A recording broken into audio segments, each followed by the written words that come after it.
E agora nós estamos em contato com os nossos convidados, eles que fazem o projeto Caçadores de Estádios, Carla Basoli e Cláudio Basoli. Carla, boa tarde, prazer falar com você, obrigado pela atenção, tudo bem? Boa tarde, o prazer é todo nosso. E Olá, Cláudio tudo Basoli, bom? tudo bem? Olá, tudo bom? Como vão? Tudo ótimo, graças a Deus. Explique pra gente um pouco como que surgiu o projeto Caçadores de Estádios. Eu vi que vocês já viajaram por diversos países, né, com esse projeto, Holanda, Inglaterra, Espanha, diversos países. Isso aí, e recentemente estivemos até na Copa do Mundo do Catar, né? Mas eu e a Carla nós nos conhecemos desde 2007. Nós namoramos, temos um relacionamento, e apenas em 2013, 6 anos depois, nós nos aventuramos a fazer a nossa primeira viagem, né? Porque eu achava que, pelo fato de ser cadeirante, que eu era incapaz, né, de desbravar o mundo, de fazer viagem, de ter uma vida relativamente normal. Aí a Carla, após várias pesquisas, ela me incentivou bastante. E em 2013 resolvemos fazer a nossa primeira viagem. Aí fomos para Buenos Aires, na Argentina, onde fomos lá na Bombonera, no estádio do Boca, fomos no Monumental de Nunes, do River Plate, e desde então não paramos mais de conhecer estádio de futebol. Que bacana conhecer La Bombonera, né, famoso La Bombonera. E como que foi a acessibilidade quando vocês chegaram lá na Argentina? Como que foi essa questão da acessibilidade nesses dois estádios? O projeto de acessibilidade ele veio com o tempo. No começo a gente viajou mais para fazer a nossa primeira viagem e a gente nem tinha a intenção de conhecer estádio de futebol. E chegando na Argentina, todo apaixonado por futebol, de cara quer conhecer a Bombonera, o River Plate, os estádios da Argentina. Afinal de contas, Buenos Aires é a capital do mundo que mais tem estádio de futebol. Então esse projeto de acessibilidade foi uma coisa que naturalmente veio com o tempo. Nossas visitas no estádio de futebol, a gente foi percebendo que muitos estádios não eram acessíveis. E aos poucos a gente foi focando nisso, de chamar a importância da acessibilidade nos estádios para a presença de todos os cadeirantes, idosos, obesos, de uma maneira geral. Respondendo a sua pergunta, quanto aos estádios que a gente foi na primeira vez, sim, a gente conseguiu no Boca chegar até o gramado, e no River a gente chegou até o gramado, mas não conseguimos pisar, entre aspas, com a cadeira de rodas, porque ia ter um show, né? Mas chegamos e tem o tour e foi bem acessível, foi bem tranquilo. E as arenas aqui da Copa do Mundo, né? Os estádios daqui do Brasil, como que foi a percepção de vocês em relação a isso? As arenas do Brasil, por ser arenas, né, por ser relativamente novas, feitas para a Copa de 2014, ou então remodeladas, são de uma maneira geral bastante acessíveis, né? Os estádios novos, a gente não tem muito problema com acessibilidade. O grande problema no Brasil são os estádios antigos, principalmente pelos clubes que têm menor investimento para pagar a folha salarial dos jogadores, então sobra pouco recurso para investir em acessibilidade. Das 12 arenas da Copa de 2014 no Brasil, nós já visitamos 10 dessas 12. E está sendo bastante satisfatório a questão da acessibilidade. Agora em junho a gente vai para Recife, né, para conhecer a Arena Pernambuco, vamos assistir um jogo da Série D do Retrô e o jogo do Sport ainda do Retiro. E em julho, pela primeira vez a seleção brasileira vai jogar toda de verde. Provavelmente vai ser na Arena Amazônia. Aí dessa maneira a gente está pensando em ir para Manaus para fechar os 12 estádios dos 12 estádios da Copa do Mundo de 2014. Pô, que legal assistir um jogo da Série D, né? A Série D que infelizmente é tão desvalorizada, né? Pouca gente conhece a Série D do Campeonato Brasileiro, que é a última divisão, e sem contar que é um desafio, né? Fazer a Série D como jornalista, né, cobrindo futebol, é sempre um grande desafio você fazer contato com as rádios, pegar as informações das equipes, é muito legal e muito desafiador fazer a Série D. Vocês tiveram a oportunidade de fazer também as Olimpíadas, acompanhar as Olimpíadas aqui em 2016? Sim, fomos a bastante jogos, inclusive fomos naquela semifinal que o Brasil goleou a Honduras, e também fomos na grande final contra a Alemanha, que o Neymar fez aquele gol na final dos pênaltis. Maravilha. E você, como vascaíno, vocês estiveram também em São Januário, né, que é o estádio para você, símbolo. São Januário é um estádio quase que centenário, né? É o que eu estava falando para você, na questão da acessibilidade. Os estádios antigos, infelizmente, eles deixam muito a desejar. E São Januário é difícil mexer, porque a frente, por exemplo, ele foi tombada como patrimônio histórico, tem a parte da igreja. Então, eles tentaram fazer uma adaptação para tornar São Januário de maneira acessível. mas a acessibilidade dos estádios antigos deixa muito a desejar. Por exemplo, tem estádios que eles botam acessibilidade para o cadeirante, mas às vezes o lugar é descoberto. Ou seja, se chover o cadeirante vai se molhar. Eles tentam fazer um espaço acessível para o cadeirante, mas às vezes eles botam cadeira na frente. O público, quando se levanta, quando o time ataca, obstrui a visão do cadeirante. Então, tipo assim, não é só botar acessibilidade. A acessibilidade tem que ser de uma maneira mais complexa, melhor elaborada, para tornar realmente acessível e o cadeirante ter uma boa experiência nos jogos. Vila Belmiro também, né? Outro estádio também bem antigo, né? Em Santos, estádio de Santos. O antigo Pacaembu também, né? Que era também bem antigo. Isso aí. Nós visitamos já o Pacaembu, visitamos a Vila Belmiro, e são estádios muito tradicionais na cidade de São Paulo, né? Aliás, é uma pena que o estádio do Pacaembu, né? Foi meio que derrubado. Espero que construa uma nova arena, alguma outra coisa. Lendário estádio Doutor Paulo Machado de Carvalho, né? Saudades daquele estádio. Eu queria dar uma observação, que a gente fala bastante sobre acessibilidade nos estádios e muitas pessoas acham que é só aquilo ali, o estádio. Não, tem todo o entorno também, né? Então, lembrando a nossa primeira viagem, a gente conseguiu chegar ao Gramado no Boca, a gente conseguiu visitar o museu, tudo direitinho no River. Em contrapartida, a gente tinha que esconder a cadeira de rodas que os taxistas não queriam parar. Quando viam a cadeira de rodas, não queriam, eles aceleravam. Aqui nós tivemos um problema no Nova Iguaçu, por exemplo.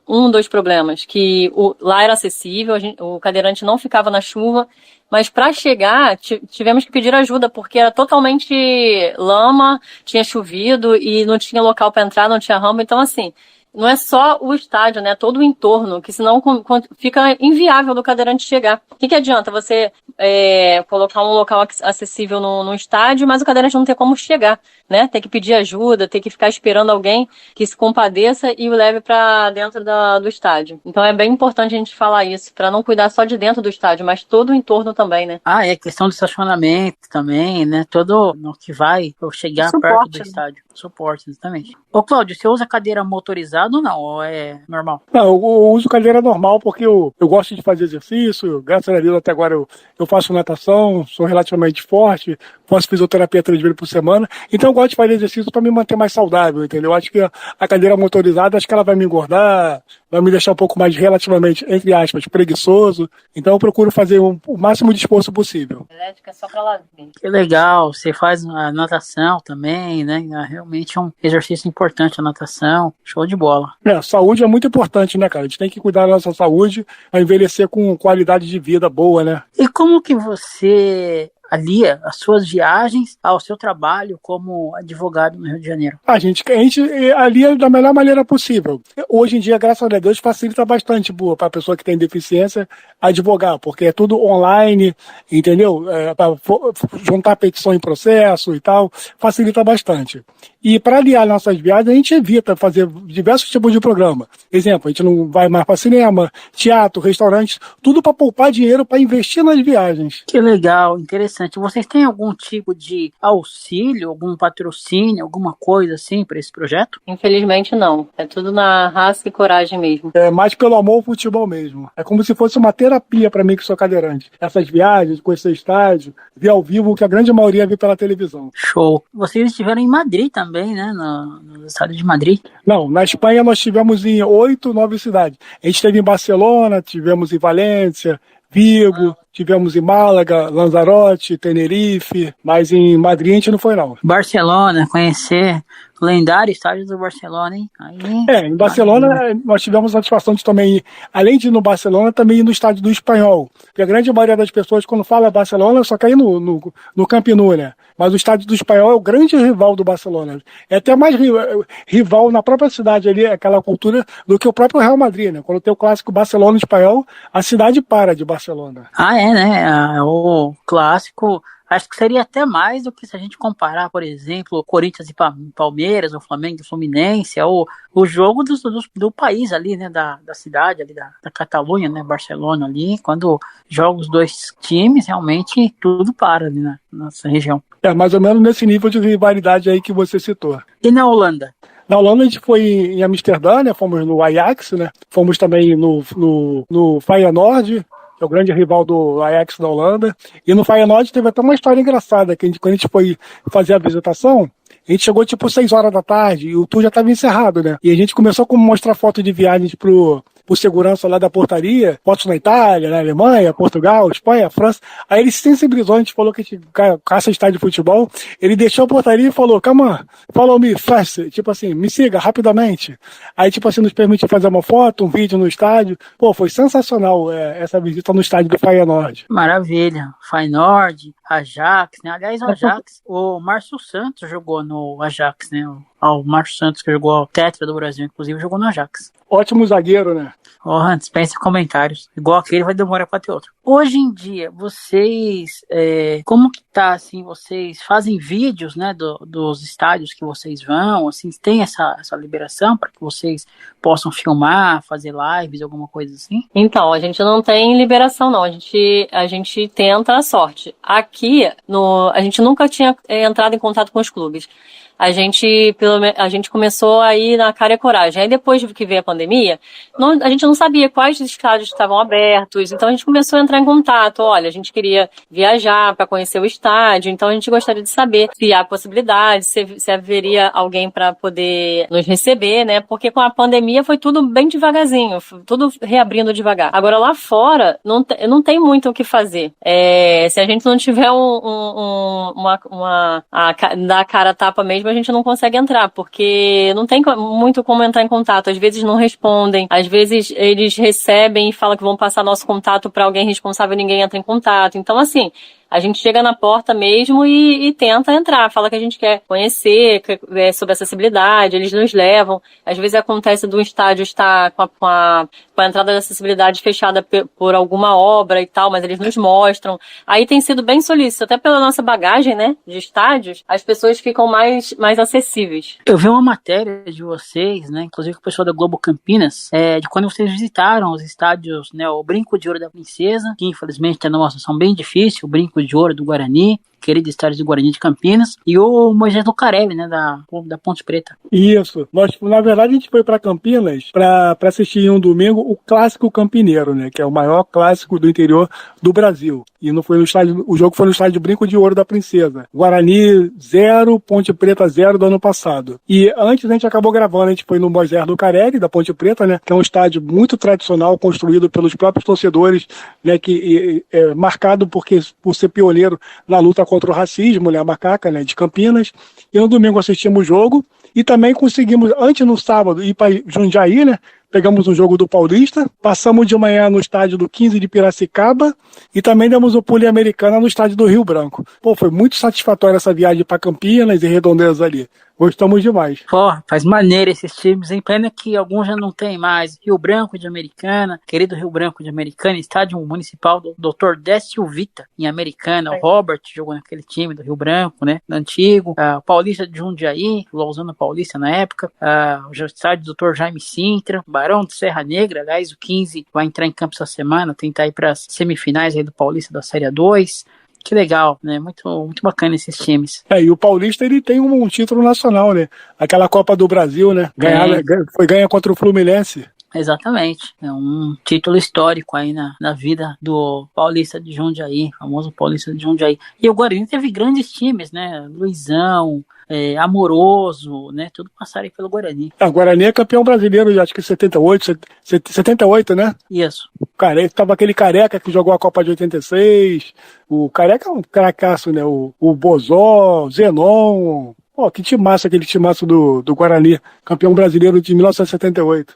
Pois é, os grandes times do interior de São Paulo, né? Por isso que acho que os times considerados pequenos aí já cederam grandes jogadores, como você citou, Careca, aí para outros grandes times e até mesmo para seleções, né? A gente sempre fala, quando perguntam pra gente, qual a preferência de vocês, estádio grande, estádio pequeno, a gente fala, cara, todo estádio tem a sua história, todo clube tem a sua tradição, a gente tem que preservar e respeitar a história, porque às vezes a pessoa acha que é um estádio no clube pequeno, não, mas naquele bairro, naquela cidade, é a diversão, é a empolgação da galera no final de semana, é o time que todo mundo torce, entendeu? Então toda a história deve ser preservada e deve ser respeitada. Exatamente, cada clube tem a sua essência, né? Nada se perde.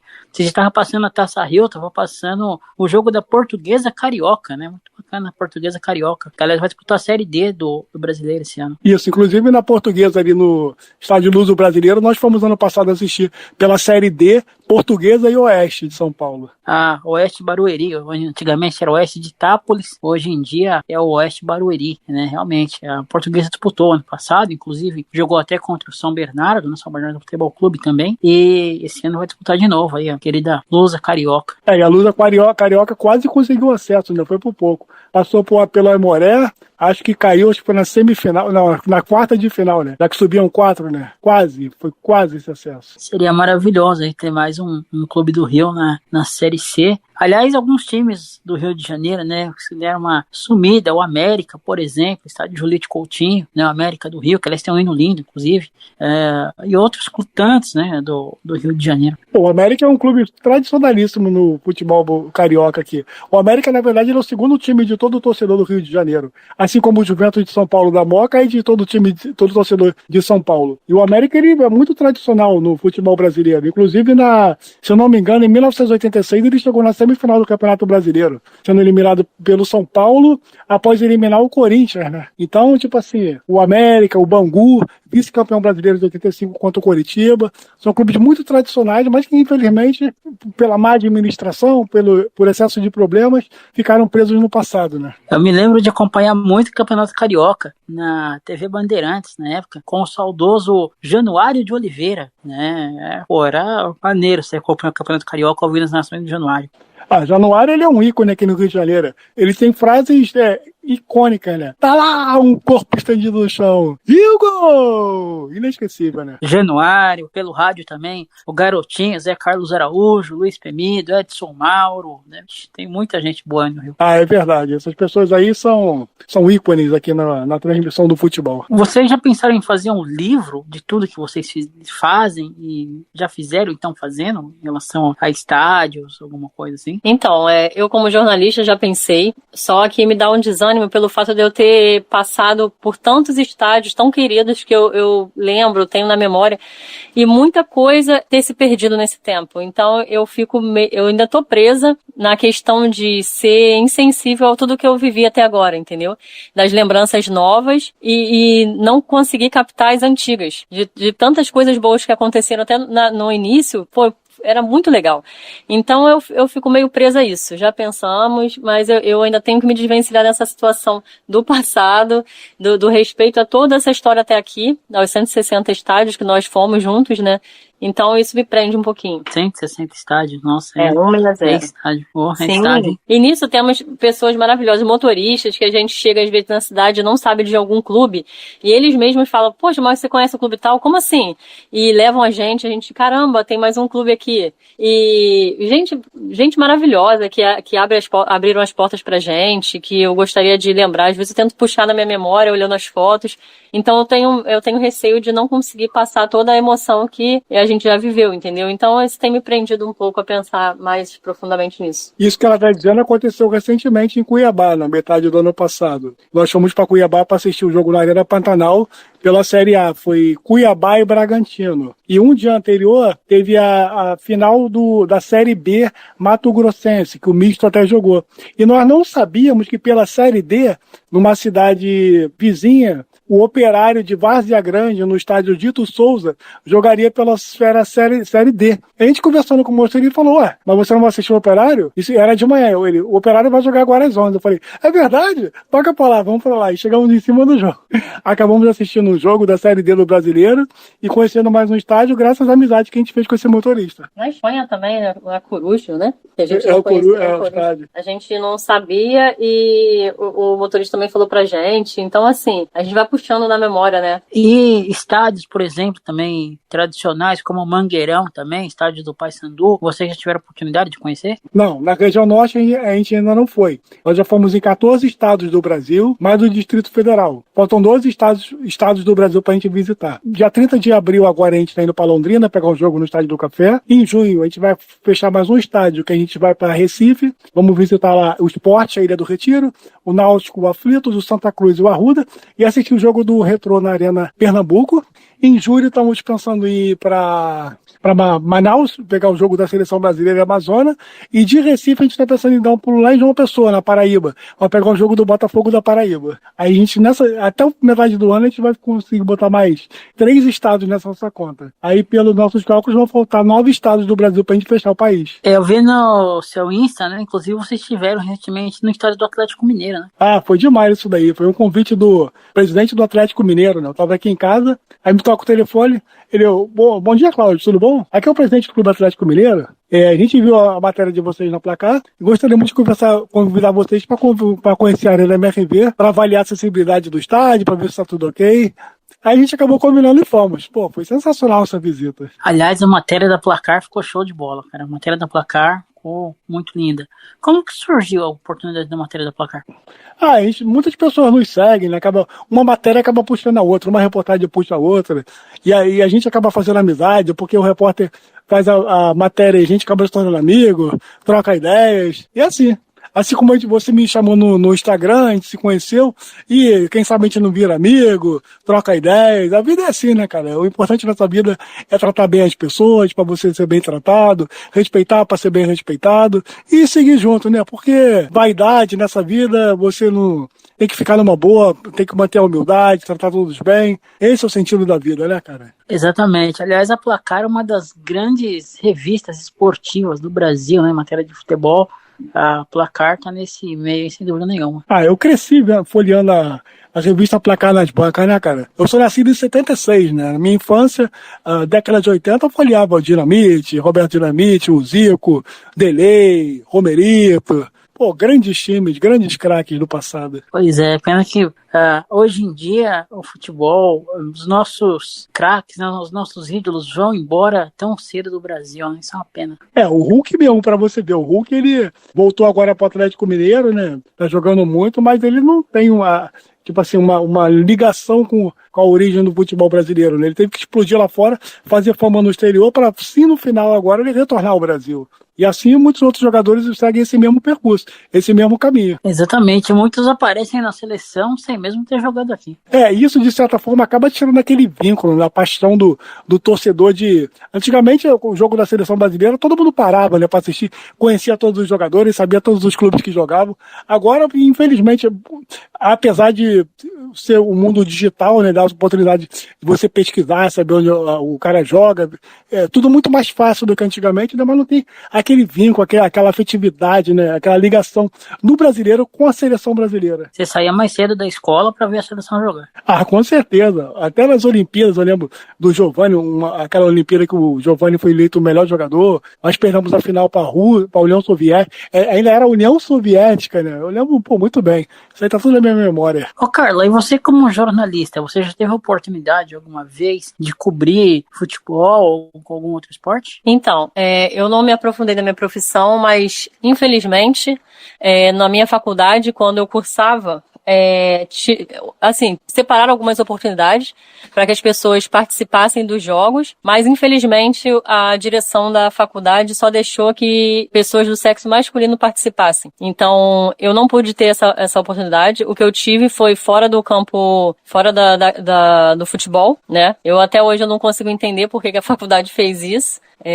Tivemos colegas que participaram, cobriram, fizeram trabalhos no Maracanã e as meninas não puderam ter a mesma oportunidade, né? Então, no futebol, não. Eu não tive nenhuma oportunidade para isso, não. É uma pena, né? Antigamente a mentalidade era muito... Pois é. Né? Poucas as mulheres que conseguiram nas décadas mais antigas, talvez aí, acho que as mais conhecidas, a Regiane Ritter, aqui de São Paulo, poucas conseguiram quebrar essa barreira, né, não pode, né? Mulher não pode fazer futebol. Hoje em dia está mais comum, mas antigamente era raríssimo você ver as mulheres dentro do campo. Sim, isso tira até a vontade, né? É como se fosse automático. Você é mulher, você não vai fazer essa parte. Não há necessidade. É como se eles falavam, para não haver nenhum vínculo entre jogadores e estudantes, entendeu? Mas são uma coisa besta isso. Naquela época eu fiquei chateada, mas hoje eu acho que eu fico mais ainda. Ainda bem que temos aí as meninas que mantiveram o foco aí, que gostavam do futebol e continuaram gostando e seguiram, né? Mas infelizmente já na faculdade já foi tirado um pouco esse vínculo com o futebol. Tem uma moça que ela faz aí no Rio, a Carla, né? Uma outra Carla também, Carla Matéria, que faz aí no Rio. Tem a Renata, né, que é a locutora da Renata Silveira, que é a locutora da Globo hoje. Tem algumas, né, que conseguiram trilhar esse caminho do esporte em si, principalmente do futebol. Sim. Ô Cláudio, além de estádios de futebol, você já esteve presente também em outros esportes, até mesmo a questão de esportes paralímpicos, em eventos? Nas Paralimpíadas aqui no Rio de Janeiro, eu não tive essa oportunidade porque a gente estava viajando, né? Infelizmente. Eu gostaria muito de ter participado. Mas o nosso foco principal do nosso projeto é estádios de futebol, esses jogos de futebol. É o que a gente está focando atualmente. Porque a gente percebeu que, após criarmos a nossa página, nós temos um feedback muito positivo de muitos cadeirantes que começam a frequentar estádio de futebol, que voltaram a frequentar estádio de futebol, porque se sentem incentivados pela gente. Isso é muito gratificante. Inclusive, foram 5, 6 meses atrás, teve um cadeirante que nos procurou, que ele estava indo para Paris com a família. Aí eu falei, mas vem cá, você vai para Paris, por que você não assiste um jogo no Parque des Princes do Paris Saint-Germain? Aí ele falou, mas tem como? É possível? A Carla pesquisou, viu que o cadeirante lá na França, ele retira o ingresso gratuitamente. Ele retirou para ele e para a esposa dele. Tá até na nossa página, a gente botou no feed. Tava bem caro, o ingresso estava bem caro, mas pro cadeirante era gratuito. Como eu te disse, quando a gente foi na primeira vez, nós tivemos 2 vezes em Paris, estava em obra. Então a gente foi muita lábia, o Cláudio teve que falar bastante, pedir. Ele tinha acabado de dizer não para um grupo que tinha ido lá e o Cláudio pediu, por favor, a gente precisa, a gente quer conhecer e tal. Mostrei várias fotos. Aí o Cláudio mostrou algumas fotos que nós tínhamos e ele conversou com outro rapaz e deixou a gente entrar. Então a gente não tinha esse detalhe, né, do ingresso. Então eu comecei a pesquisar, eu falei, vamos ver como é que é aqui. Aí eu fui dando print para todo o passo a passo e ele conseguiu resgatar o ingresso dele e da esposa totalmente gratuito. Assim, foi muito legal, a gente ficou muito feliz. E aí, não foi um jogo qualquer não, foi um jogo de Champions League, né? E, ele ficou muito amarradão porque ele ficou na beira do gramado, resgatou, não gastou €1, né? É um direito lá. Isso é muito bom lá na Europa, né? O cadeirante acompanhante vai aos jogos de graça, né? E isso aí, o Brasil deveria se espelhar nisso, né? Porque muitos estádios de futebol ainda cobram meia entrada do cadeirante, acha que tá facilitando, mas não, é um direito à gratuidade, né? Mas isso é só para o cadeirante ou outras deficiências também? Então, essa questão de cobrar meia, como que tá hoje em dia? Então, nós temos agora, a gente tem pesquisado, né, sobre a questão das pessoas com obesidade e também pesquisando leis, né, que fala, tem até do Estatuto do Torcedor, para poder buscar mais sobre isso. Ultimamente, a gente tem melhorado, né, a nossa busca de acessibilidade, focado também nesses assentos que muitos estádios não têm. Por exemplo, a pessoa está acima do peso, caramba, e coloca um assento minúsculo, padrão. Não é legal, a pessoa vai ficar o quê? Sempre em pé? Então a gente tem aos poucos buscado isso também. E agora também tem as pessoas com espectro autista, que é outra questão também que a gente está tentando focar. Lógico, não é a nossa questão aqui, é a deficiência física, né, cadeirante no caso, mas não é por isso que a gente não possa tentar saber de outros, né, que as pessoas mesmo assim como esse cadeirante perguntou pra gente, pessoas com espectro autista perguntam, pessoas que estão acima do peso perguntam, então eu acho que o mínimo a gente deve estar a par disso. Então aos poucos, eu não posso te dizer diretamente. Alguns eu tenho visto que tem sim para pessoas com obesidade. Mas eu ainda não posso te dar essa informação exata em relação a todos os estádios que a gente foi, né? Como eu estou dizendo, a gente está tentando pesquisar isso aos poucos. Que agora a questão do espectro autista é a sala sensorial, né? Que para que a pessoa com essa deficiência ela consiga estar no estádio, consiga estar em meio às pessoas, mas sem aquele barulho todo, sem poder ficar nervoso, né? Ou, enfim, não querer voltar. Então, são vários tipos de deficiência que a gente tem que olhar com calma para que a gente possa entender e passar as informações corretas. Quando a gente fala em acessibilidade, não é só acessibilidade para mim que sou cadeirante. A acessibilidade no estádio engloba vários grupos de pessoas de uma maneira geral. Na Arena MRV, por exemplo, agora que está para ser inaugurada, Vão ter quase 1.000 assentos para obeso. São bancos mais largos, para aquelas pessoas acima do peso. Com acompanhante. A pessoa acima do peso, ela não fica naquele banquinho tamanho padrão. Ela não. Ela fica nos bancos mais largos, assiste o jogo de maneira confortável, no lugar dela. Isso é bem bacana, cara. E, inclusive, igual a Carla estava falando também da questão do espectro do autismo, hoje em dia tem vários movimentos também, né? Começou com os autistas alvinegros. Aliás, um abraço para o Rafael, para a Juliana, dos autistas alvinegros do Corinthians. Tem do Fogo Serrano também, do Botafogo, o pessoal autistas rubro-negros do Flamengo. Então estão tendo vários movimentos aí de grupos de autistas lutando por essas questões também de acessibilidade nos estádios, no Allianz Parque tem aquela sala, né, a sala com acessibilidade, lá com baixa luminosidade, a questão do som também, né, para não ficar muito cansativo. Então, alguns estádios já estão se preocupando com essa questão da sala acessível para a questão do autismo. Inclusive, para complementar o que você falou, nós fizemos amizade com o Matheus. O Matheus ele tem um projeto chamado Tubautistas. Tubarão é o mascote do Londrina, né, do Paraná, e é autista, ficou Tubautistas. E o Matheus, ele, através desse projeto, ele conseguiu uma sala sensorial no estádio do Londrina, inclusive foi diversas matérias agora do Globo Esporte, saiu na Bandeirantes, em vários lugares, e é justamente por isso que agora no dia 30 de abril a gente está viajando para Londrina, para assistir a partida do Londrina no dia 1º de maio, feriado Dia do Trabalhador, né, para conhecer o Matheus, para ver esse projeto, para fazer registro, entendeu? Para também focar na acessibilidade do autismo, não só do cadeirante, entendeu? Porque a acessibilidade tem que ser de uma maneira geral, para todos os tipos de pessoas que realmente precisam do espaço acessível nos estádios de futebol. Com certeza. Parabéns aí, pessoal de Londrina, né? Conseguiu fazer essa acessibilidade. Aliás, Paraná, né, tem uma coisa muito importante de colegas também com deficiência que trabalham no meio esportivo, né? Meu amigo Henry Xavier também, deficiente visual, foi plantão, hoje apresenta programas também esportivos nas rádios lá de Curitiba, já foi da 98 FM, Rádio Banda B, Rádio Transamérica, né? Então tem essa questão. Paulo Soldati também, que hoje está em São Paulo, também já foi lá do Paraná também, que é deficiente físico, né? Usuário de muletas também. Então, o Paraná também tem essa questão de abrir um pouco mais também para as pessoas com deficiência trabalharem também na questão crônica esportiva. Justamente, você falou tudo. Inclusive, teve até um problema dos rapazes, 2 corintianos, recentemente por causa das muletas. Não sei se você ficou sabendo. Não, esse eu não me recordo. Depois você dá uma pesquisa aí. Uma pesquisada aí. Eles foram proibidos de entrar com a muleta no jogo do Corinthians. Você acredita nisso? O policial falou que podia ser usado como arma. O cara teve que deixar a muleta entrar pulando. Parece que os amigos tiveram que ajudar. Eu achei isso um absurdo, meu Deus.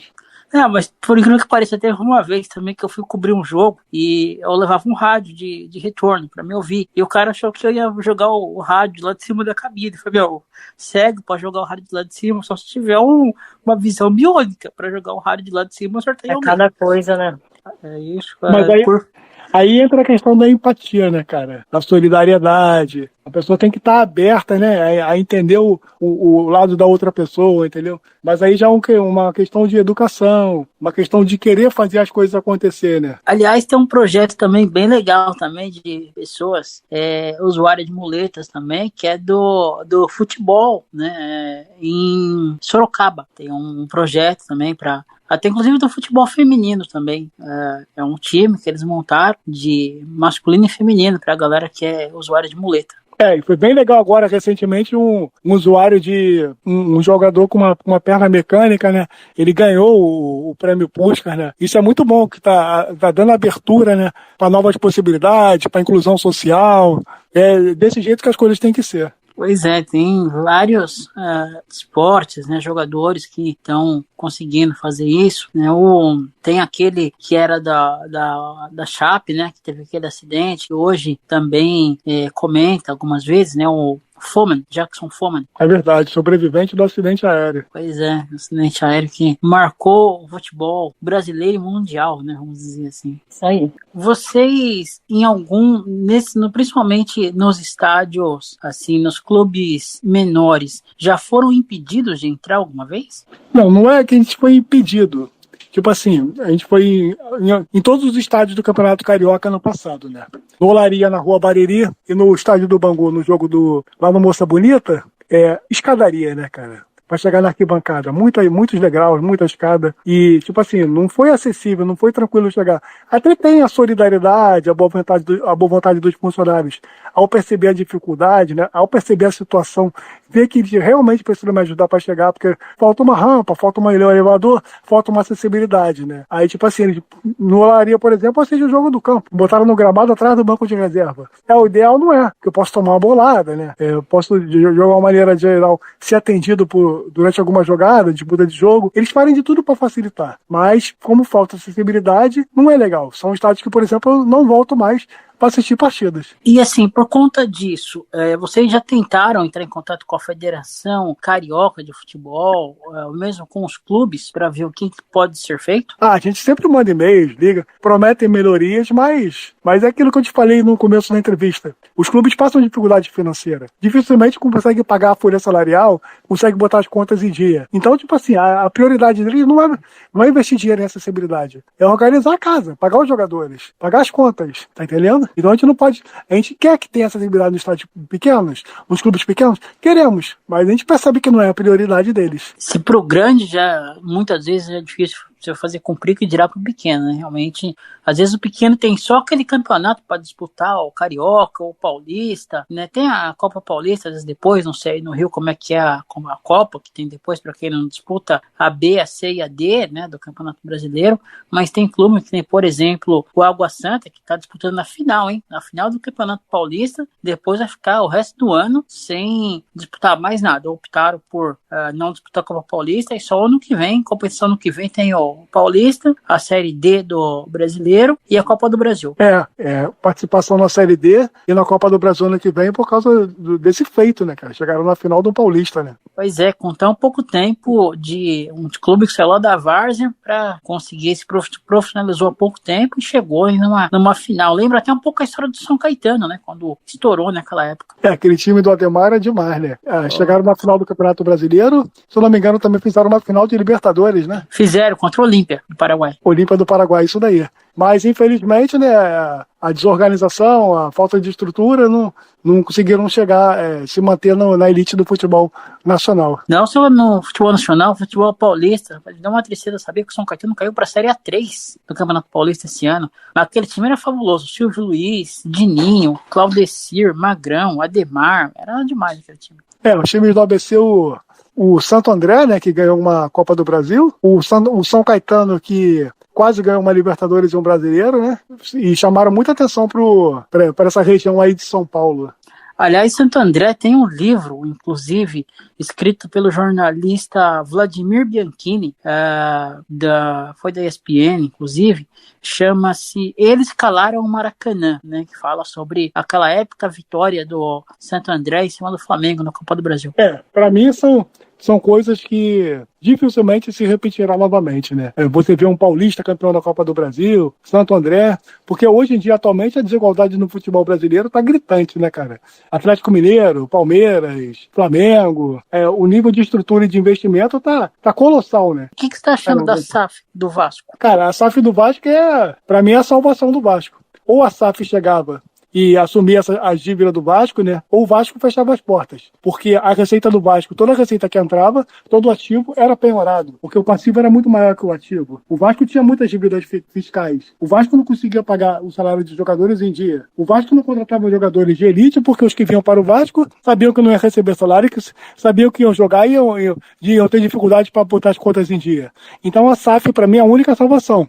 Mas muito vascaíno se ilude que a SAF chegou, o Vasco vai ser campeão brasileiro, campeão da Copa do Brasil, vai ser o grande Vasco. Não, é um projeto. Todo projeto demora tempo, seja na vida pessoal, seja na vida profissional. Então eu acredito que a SAF, nesse ano, o objetivo maior do Vasco é se manter na Série A. Quem sabe ano que vem a gente já pode pensar dar passos maiores, quem sabe beliscar uma pré-Libertadores, uma Libertadores, e esse processo é natural. Com o tempo as coisas acho que vão melhorar. Aliás, os clubes, né, tanto o Cruzeiro como o Vasco, o objetivo é tentar se manter para fazer um trabalho a longo prazo com a questão da SAF. Bom, Cláudio, Carla, primeiro parabéns aí pelo projeto de vocês, pelo trabalho de vocês. Eu gostaria que vocês deixassem uma mensagem final aí para os nossos ouvintes, passassem os contatos de vocês aí para quem quiser entrar em contato e conhecer esse lindo trabalho de vocês. Agradecemos primeiramente a oportunidade. E eu vou deixar um recado para o público, é o seguinte: você aí que tem um amigo, que tem um irmão, que tem um primo, um colega de trabalho, um vizinho, que é cadeirante, cara, vai pro jogo, chama ele, cara. Faz um convite, dá essa oportunidade dele para participar de um jogo, leva ele para um evento. Você vai mudar a vida dele, cara. Dá a oportunidade de ele não só ver pela televisão, de ele ver em loco uma partida de futebol. Porque afinal de contas, futebol é inclusão, né, cara? Não é exclusão. Futebol é para todo mundo, não é só para aquele cara que anda. Futebol é pro cara que não anda, pro cara que tá acima do peso. Futebol é para mulheres.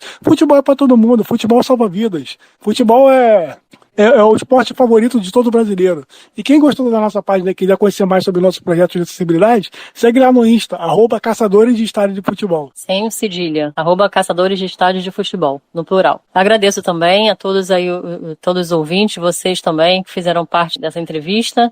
E é isso, galera, não parar, né? É focar aí na acessibilidade, porque todos têm o mesmo direito, né? Ok, conversamos com Carla Basoli e Cláudio Basoli, do projeto Caçadores de Estádios de Futebol, aqui na Rádio Teletema, programa Espaço da Inclusão.